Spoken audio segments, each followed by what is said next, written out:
The Genesis G80 is one of my favorite mid-sized luxury sedans. It's the top of my recommendations list for this category, and if I were to spend my own money on a sedan today, the G80 is probably the one that I would buy.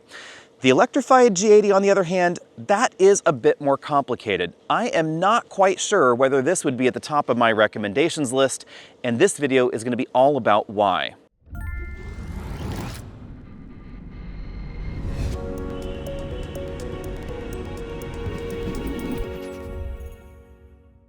As its name implies, the Electrified G80 is what you get when you take a regular G80 and you stuff an electric drivetrain under the body.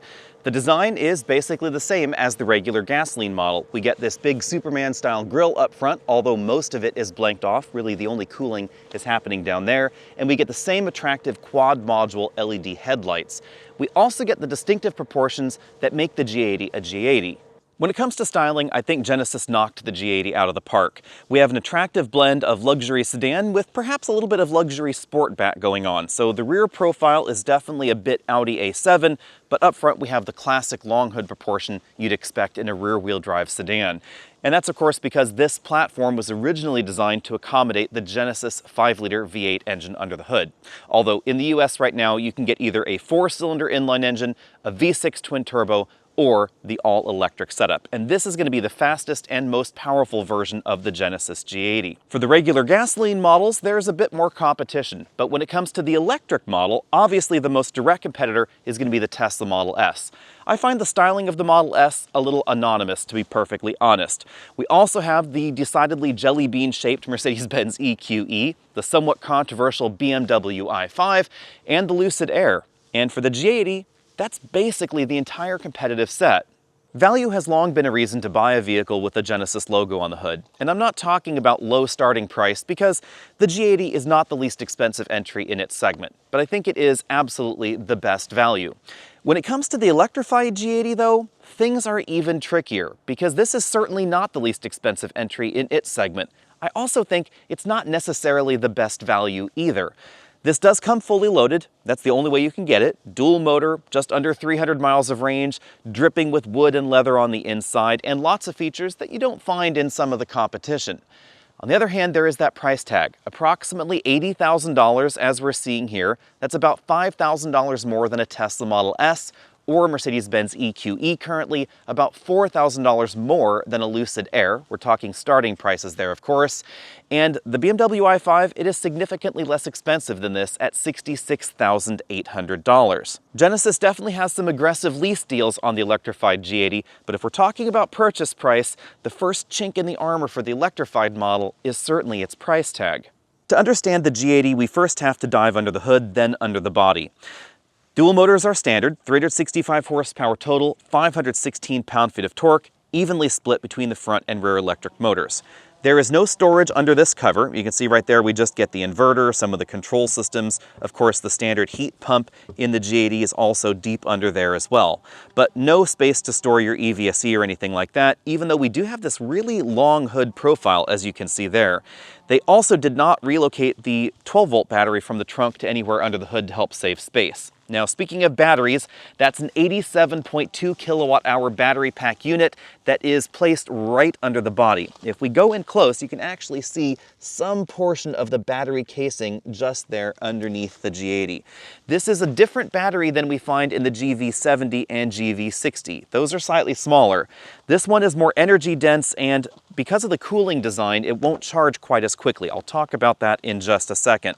The bigger thing you should know is the way that Genesis electrified the G80 and the GV70 both. This platform was designed from the ground up to be electrified, and the way they did that was by designing two completely different floor pans to sit on top of the vehicle above it. We get what looks like a smaller hump right there versus the regular G80, but it is in fact exactly the same size hump. The floor has just gone up because the battery is sandwiched right in that area of the vehicle. The side profile is nearly identical, one Genesis to the other, but in the regular Genesis, you kind of go up over the sill and then into a deeper footwell, and that is probably the biggest thing to know. And you'll see that not just in the rear of the vehicle, but also, of course, up front, where now in this Genesis G80, it appears that the footwell is pretty horizontal with this seat mount point right there. And in the regular G80, it does go down a bit to give you a slightly different seating position.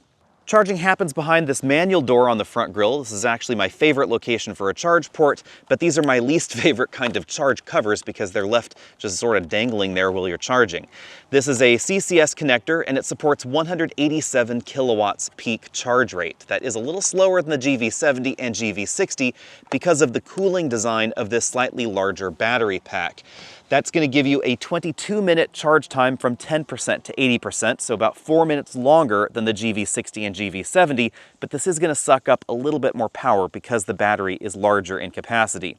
It appears that the energy-dense nature of this battery pack is the reason that it charges a little bit more slowly, because perhaps the cooling channels have actually gotten a little smaller versus the smaller pack we find in the GV70. Of course, Genesis won't comment on that directly, mind you. The tricky thing, of course, with charge time quotes is how far can you actually go after charging for 22 minutes? Well, in this vehicle, it's about 197 miles, and that's about 100 miles less than the 30-minute DC fast charge session in the Tesla Model S, because the Model S and the Lucid are both rated for over 400 miles of driving when completely full. And the Lucid Air is technically the fastest charging in this segment. Even though the quoted charge time is 26 minutes, it's stuffing way more power into its battery in that 26 minutes than this will in 22 minutes. Genesis positioned the battery where they did in the G80 because they didn't want to lift the whole sedan up to put it completely underneath the vehicle. That would have resulted in sort of an off-road G80 look, and that would have been weird. The downside is that it changes the geometry and the ergonomics of the interior. The driver's seat is a little bit higher off the ground than you'll find in the gasoline G80, but the footwell is also significantly higher off the ground. You won't notice it too much if you just sit inside an electrified G80 unless you have a regular G80 next to it to compare. The result is a seating position that's a bit more like a classic Jaguar XJ. Those had really thin bodies, so you have the same sort of driving position as I find in here, where your legs are really stretched out in front of you and your arms are as well. It's a bit more upright in the regular G80, or it could be if you wanted it to be, because of the different geometry of the seat. That's also why Genesis deleted the moonroof in the G80. We'll take a look at the ceiling in a bit, but you cannot get a powered moonroof or even a glass panel there at all. That would have further restricted the headroom. Headroom is relatively decent up front, but it is going to be a little bit different feeling than in the regular G80.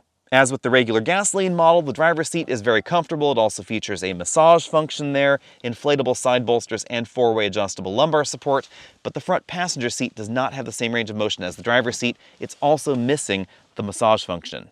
The electric G80 has about 3 inches less legroom than the regular G80, and some people are confused by this because the seats don't really move around. But if I scoot over, it's probably a little bit easier to see what's going on. The first thing to know is that Genesis has seat tracks that move really far rearward in the vehicle. So if you're a taller person and you're sitting predominantly up front, you want to check out one of these versus the competition, because long-legged people are certainly going to be more comfortable up front. In the back, though, things are a little bit different. In the electrified G80, because of the seating position and the loss of some of that extra foot room down there, you'll find yourself sitting further back in the driver or front passenger seat in here than you would in the regular gasoline model. So clearly that's going to constrict things as far as knee room. Then there is knee room itself, because remember, legroom is not just seat back to seat back as far as measurement. It actually follows from your hip point along your knee and then at an angle down there to the floor. So when you raise the floor up, you effectively get less legroom. You also get this sort of knees in your chest feel. And in this vehicle versus the regular gasoline model, you'll certainly notice that your feet are higher off the ground, resulting in more of a gap there and less thigh support.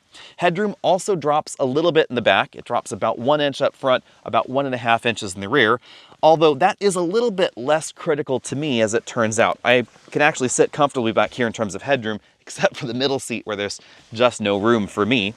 If I scoot all the way over here, you can see my head is touching the ceiling, but I could do this for a while. Obviously, it would be more comfortable in the regular model. On the other hand, we do get a console here with cup holders, we get a power rear shade, we get a ski pass-through in the back, and these seats do fold in a 60/40 fashion. In addition to the battery occupying some interior space, it also changes the way the trunk is laid out in the G80. So you can see that in the electrified model, we get this big bump right back there. And the trunk, which is already a little on the small side for the luxury midsize segment, becomes certainly the smallest in the electric segment.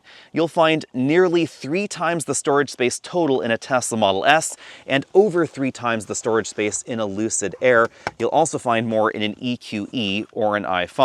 We do find a bit more storage space right here under that load floor that is not technically in that 10 cubic feet, so maybe you could call this 11 or something like that.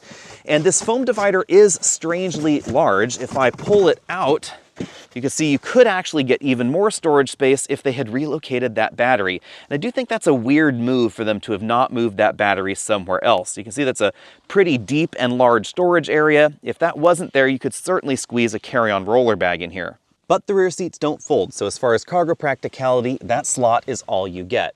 In the center armrest, we find some additional storage space right there, those 2 big cup holders with a lid that closes over them, and then we get the controls for the 3rd climate control zone back here. This is not a 4-zone system like you will find in something like a Volvo S90 plug-in hybrid. It is just a single-zone system, and there is yet another look at that little bit of a, I guess you could say, driveline hump in the rear. It has been reduced a little bit. You can see that they've shaved off a bit versus where it would be in the regular G80, but it is still definitely there.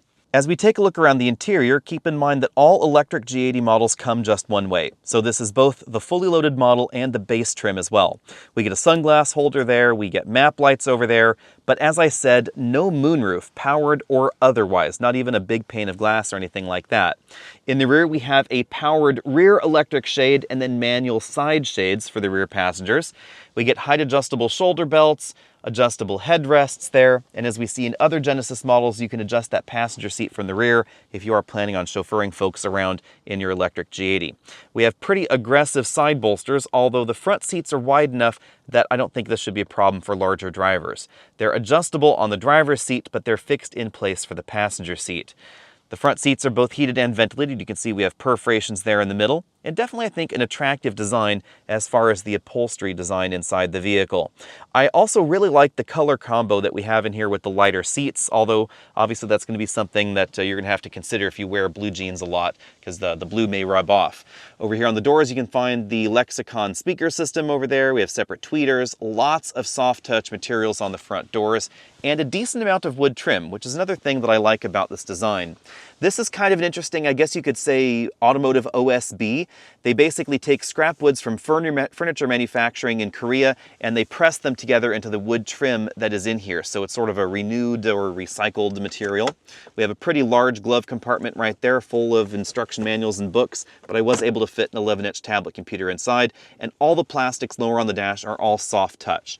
Up here we find a stitched dashboard insert, and then we find a big touchscreen LCD in the dash. This is a combination touchscreen and control knob system, so you can actually just hit the button back here and then go back to the Genesis menu and then, use your finger to control that menu right there, or you can use this big control knob right here in the center of everything. I like the fact that they give you that choice. Just below that touchscreen, we find 2 big air vents, the start-stop button there, and the controls for the 3-zone automatic climate control. This is really the only place you'll find shiny black plastic in here. I like the fact that they've kept it to a minimum. This is a slightly different setup than we find in the GV70. Not all Genesis vehicles are exactly the same, and this is the one area where I would say that I kind of wish the climate controls were just a little bit differently designed. This ring does not come across quite as premium as some of the rest of the vehicle. But down here we find more of that wood trim that we found up there. This is where we find the USB interface for your smartphone. You do have to plug it in to use CarPlay or Android Auto. Then we find the power and volume controls, back, home, and menu for that system. 2 big cup holders right there under that little door. Rotary shifter. I like this rotary shifter more than the one that we find in the GV60. Over here we have the drive mode buttons, button for the 360-degree camera system, and the parking sensor enable disable button over there. Moving on over to the instrument cluster. This is the same 3D LCD instrument cluster that we find available in the GV70. It's an option in the regular G80. It is standard over here in the electric G80. Above that, we also have a full color heads-up display, something you're not going to find in a lot of the competition, especially the Tesla competition. Moving out from there, we find definitely a eccentrically styled steering wheel, I would say. I do like the look, but I kind of wish it had some of the wood trim that we find over on the doors and on the dashboard. There are regenerative paddles on the back, so these control the throttle lift-off regen, and I love the way that Genesis and Hyundai do their regen in the vehicle. Over here we have the infotainment controls, volume up, down, track forward, backward. On this side we find the controls for the standard adaptive cruise control and the aggressive lane centering program. If you want more of a traditional vibe in your next luxury sedan, you definitely want to take a look at the G80. The steering wheel, even though it's a bit eccentric, is a steering wheel, not a yoke. We have a heads-up display, we have an instrument cluster exactly where you'd expect it to be, and the rest of the interior layout is just as you'd expect a luxury car to look, including buttons and switches and knobs and things like that for convenient features. So if you want an EV, but you don't want it to look or feel like a spaceship, you certainly want to take a look at the Genesis G80. On the other hand, if you want more of a space-efficient setup, you want to take a look at somewhere else, because check out the center console. It is definitely just as big and as bulky as the regular G80 because it's the exact same center console, and that means that in here we don't have any sort of additional storage space like you might find in those dedicated EV platform vehicles. Thanks to the standard dual electric motors, acceleration is definitely swift from a standstill. This model went 0 to 60 in 4.2 seconds. There is a little bit of front wheel tug because there's quite a lot of power and quite a lot of torque on the front axle. This has a symmetrical motor setup, as I said before, versus the larger rear motor, smaller front motor setup that we find in some of the other electrified Genesis models. Now, even an electrified GV70 with that asymmetric motor setup still has a reasonable amount of front wheel tug because there's so much power happening up front, but I think it is a bit more pronounced in this G80. And that is going to be one dynamic difference between this and the gasoline model, although the gasoline model is pretty much always going to be slower. The twin-turbo V6 will do 0 to 60 just over 5 seconds. Now, if I put this in its eco mode, then 0 to 60 times are definitely different because it's going to restrict power output. It's not going to give us 100% power to the battery. In this mode, it's a little over half power, it seems, according to the gauge at any rate, and 0 to 60 definitely stretches out. It's about 6.8 seconds 0 to 60 in the eco mode, so definitely remember that drive mode if you plan on passing people. In the eco mode, once you get up to speed and you're in steady state travel, it's going to effectively disconnect the front electric motor even when you floor it. So right now I'm floored. Front electric motor is not doing anything. From a standstill, it's going to integrate the front electric motor and then back it off and then disconnect it to help improve efficiency. And that really is going to be noticeable out on the open highway. So if you want to get the longest range for your road trip, you're going to want the eco mode. As far as 6 to 0 stopping distance goes, well, keep in mind the battery does add an awful lot of weight. And we get a different formulation for the tires on the electric model versus the sport trim.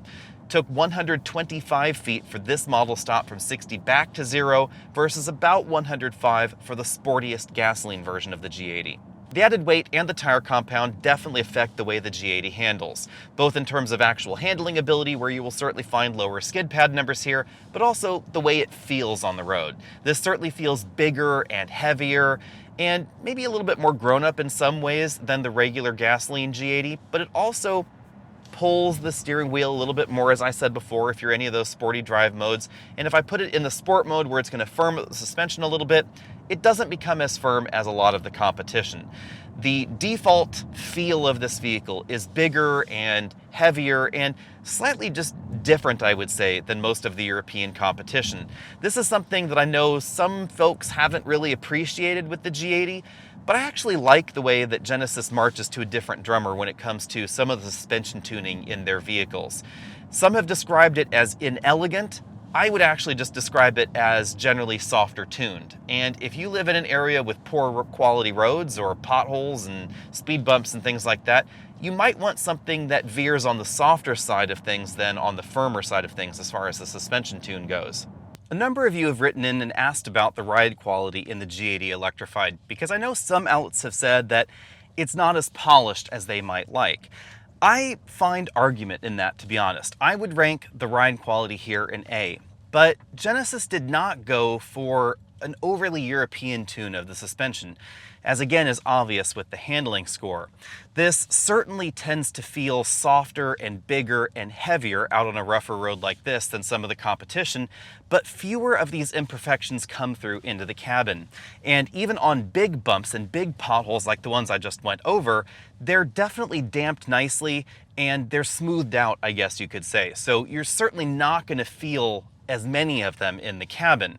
But for me at least, the bigger deal is that the suspension does not become upset when you're out on a poorly paved mountain highway, or say a freeway with expansion joints, or a really fun curvy road with expansion joints. This doesn't start to fall apart, but it's never going to feel as engaging as some of the German options. Or I would actually say the Tesla Model S. I think the Model S has a really well done suspension. It also has an adaptive air suspension, which we do not find in the G80. This has a more traditional adaptive suspension system, so the ability of this suspension to change its character is going to be a little bit different than one that rides on air springs.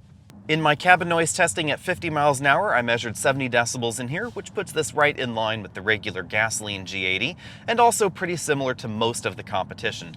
A lot of that seems to do with the tire compound that's a little bit quieter than some performance tires out there, and of course the battery positioning in the vehicle, which certainly helps dampen some of the sounds coming especially from road noise. Wind noise is going to be basically the same, but road noise is definitely going to be better than the regular G80. As far as efficiency goes, I think you'll be pleasantly surprised by the electric G80. The regular G80 is middling at best when it comes to efficiency. This model is right in line with most of the dedicated platform competition. In our test loop, I scored 3.4 miles per kilowatt hour in eco mode. That does drop down anecdotally a little bit when you're in the comfort mode, but it's really difficult to tell whether that was just driving conditions, average speeds out there because of traffic, etc. But it does disconnect the front electric motor to help improve fuel efficiency. In my daily test loop, where I'm just driving this as normal, I averaged 3 miles per kilowatt hour, so a little bit lower than that, of course, but still pretty decent considering I go up and over a 2,200-foot mountain pass every day, and some of the morning temperatures have hovered around 40 degrees so far this week. In case you're wondering, the lower nighttime temperatures didn't seem to affect DC fast charge rates at all. I actually hopped in this one morning, drove straight to the DC fast charge station without the preconditioning. It still accepted 187 kilowatts. Now, keep in mind, obviously 40 degrees isn't the coldest temperature out there, but this does have a heat pump unit on it to help improve efficiency, and it has a battery heating mat that is going to engage even without that preconditioning mode being set. On average, you're definitely going to get better fuel efficiency in the Lucid Air, but some of those Air models are going to get pretty darn pricey. The Tesla Model S is a little bit more fuel efficient than this, but it also has a decently bigger battery. It's about 20% larger, and that's where a lot of that range increase comes from in that model. According to the EPA, the Model S should be more efficient than this. In real-world driving, it's still going to be more efficient, but the delta is going to be smaller than you think. As far as the actual efficiency score goes, I'm going to give this an A- because clearly it's not going to be as efficient as some of the competition, but I think it's also going to surprise you as far as its real-world efficiency. Genesis has not announced pricing for the 2024 model year yet, but I expect it to stick pretty close to 2023, so about $81,000 or so, including destination. That is $4,000 to $5,000 more than most of the competition, and about $15,000 more than the new BMW i5. Size-wise, honestly, they're all pretty close to one another. That's kind of the surprising thing. Even though this has lost some legroom versus the regular G80, actual legroom and headroom figures on the inside are substantially similar to all of the competition. The Model S is almost exactly the same as this in terms of legroom, and you will find a little bit more headroom in some of the competition, but honestly, not much more than we find in the electrified G80. So the changes versus the gasoline G80 as far as the reduction in interior size, that's not enormous. But the bigger advantages for the competition are going to center around cargo capacity, significantly more in the Model S and the Lucid Air, and the range you get standard. Yes, in some of the competition, you're going to have to give up a front electric motor. So something like the Mercedes-Benz EQE, it starts as a rear-wheel drive vehicle, but they're going to give you greater range than the 282 miles that we find in this. Even though in my real-world driving, you could get 295 miles out of this battery pack, it's still not going to be where we find a Lucid Air at over 400 miles of range standard. Now, admittedly, that over 400-mile Lucid Air is not going to be the all-wheel drive version, but there is an all-wheel drive version of the Lucid Air that could also give you over 400 miles of range. With a few tweaks, I think Genesis could have a real electric sedan winner on their hands in the G80 if perhaps they gave us a more powerful rear electric motor and just made one that's rear-wheel drive and more long-range focused. If perhaps they had moved the 12-volt battery from the trunk up front and changed whatever is restricting that cargo capacity right there in that area, maybe given us some 60/40 folding rear seats, all of that would have helped. But the biggest thing, I think, with the electrified G80 is that the electrified GV70 exists on the same dealer lot. And it's going to be about $4,000 less than this, give you over 480 horsepower, and have fewer interior compromises. Yes, the same sort of trick was done as far as raising the battery up in the vehicle, but it compromises the interior less in the GV70 because it was bigger and boxier to begin with, and the cargo area in the back remains almost exactly the same. And that's probably why more people seem to be buying the electrified GV70. I know that as much as the regular G80 is on my shopping list, the electrified G80, that ends up quite a bit lower on my list. I would say that I like this format and the value proposition more than the Mercedes-Benz EQE. That does get fantastically expensive, but aside from the EQE, I would probably buy the Model S or the Lucid Air over this. Probably would also buy the BMW i5 over this, although again, all those models can get more expensive depending on exactly what you're looking for. The Model S ends up being a fantastic deal thanks to its recent price drop. On the other hand, I think I would probably get a Genesis GV70 over all of those, even though its range drops to under 240 miles. The main reason is that it's so comfortable, so easy to live with, and it does have that really fast charging. It has a faster peak charge rate than this, so if you are doing a road trip, a 10-minute stop is going to give you considerably more range thanks to its faster charging than you'll find in a lot of the competition. It's not really going to be too much more than this because this is more efficient, but it is just about as convenient as I would need it to be. So let me know what you think about that down there in the comments section below. What do you think of the electrified G80? Was it maybe a little bit ahead of its time? Keep in mind that this model debuted before the EQE or the i5, so we are probably going to see a next generation G80, including a full electric G80 that was designed from the ground up to be only electric at some point in the future. Genesis has said that their future is all electric, but they haven't specified whether that's dedicated electric platform or shared electric platform vehicles in the future, like the G80 and the GV70.